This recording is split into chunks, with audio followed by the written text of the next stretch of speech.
আজকে আমরা বাংলা দ্বিতীয় পত্রের প্রতিবেদনের আরেকটি প্রতিবেদন আমরা শিখব। প্রতিবেদন যেহেতু দুই প্রকার, আমরা এর পূর্বের ক্লাসে বলেছি।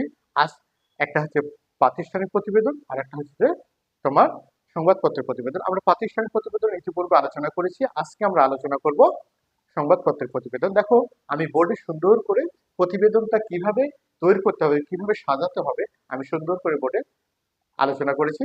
তোমরা এই আলোচনাটা তোমরা একটু দেখবে। দেখো, এখানে আমরা লিখছি সংবাদপত্র প্রতিবেদন। তাহলে আমাদের এই প্রতিবেদনটা কি?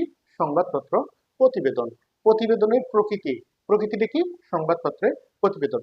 তাহলে তারপরে কি? প্রতিবেদনের বিষয়। কোন বিষয় নিয়ে? আমরা যে বিষয়টা আমাদের আসবে সেই বিষয়কে নিয়ে আমরা লিখবো। যেহেতু বিষয়টা আমরা লিখছি বৃক্ষরোপণ, তাহলে ওখানে বৃক্ষরোপণ হবে প্রতিবেদনের সময়। যে সময়টা আমরা প্রতিবেদন তৈরি করব সেই সময়টা আমরা উল্লেখ করব। তারপরে কি? বৃক্ষরোপণ সবুজে বাঁচি, সবুজকে বাঁচাই। আমরা একটা স্লোগান দিয়েছি বা আমরা একটা সুন্দর একটা ছন্দ মিলিয়েছে। এটাটা আমরা একটু যে যেভাবে আমরা স্বাভাবিকভাবে লিখি, খাতায় লিখি, তার চেয়ে একটু বড় বড় করে লিখবো এই কথাটা, সবুজে বাঁচি, সবুজকে বাঁচাই। তারপর নিজস্ব প্রতিবেদক, একটা সংবাদপত্রের নাম। আমরা যে সংবাদপত্রের প্রতিবেদক, আমরা যে সংবাদপত্রে রিপোর্ট করি বা আমরা যে সংবাদপত্রের হিসেবে কাজ করি, সেই সংবাদপত্রের এখানে নাম লিখবো। এবং তারপরে তারপর লেখা আছে, দেখো, 6 বা 7 অনুচ্ছেদ। এখন বৃক্ষ সম্পর্কে 6 বা 7টা অনুচ্ছেদ আমরা তৈরি করব।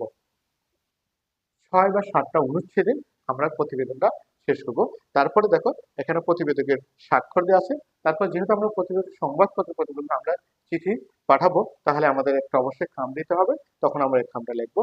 প্রেরক নাম, যে তৈরি করছে তার নাম, নিজস্ব প্রতিবেদক, সংবাদপত্রের নাম, যে সংবাদপত্রের সুপ্রতিবেদক, তারপরে প্রাপক, সম্পাদক, প্রতীকের নাম, ঠিকানা। আমরা যদি এইভাবে প্রতিবেদনটা তৈরি করি, সংবাদপত্রের প্রতিবেদন, তাহলে আমরা 10-এ 10 নম্বর পাবো। কিন্তু আমরা যদি এইভাবে তৈরি না করি, তাহলে কিন্তু যে খাতাটা দেখবে সে নাম্বার কিন্তু কমায় দিতে পারে। তাই আমরা এই আমরা এই শখ আকারে যদি প্রতিবেদনটা তৈরি করি, তাহলে আমরা সব চাইতে বেশি নাম্বার পাবো। যাই হোক বন্ধুরা, আমরা পরবর্তী ক্লাসে অন্য একটা বিষয় নিয়ে আলোচনা করব। আজকে আমরা যেহেতু প্রতিবেদনটাকে কিন্তু আমরা এইভাবে যদি শিখি, তাহলে আমাদের আর ভুল হওয়ার সম্ভাবনা নেই। তাহলে আমরা আগামী ক্লাসের জন্য সবাই প্রস্তুতি থাকবো। তোমরা সবাই ভালো থাকো। আল্লাহ হাফেজ।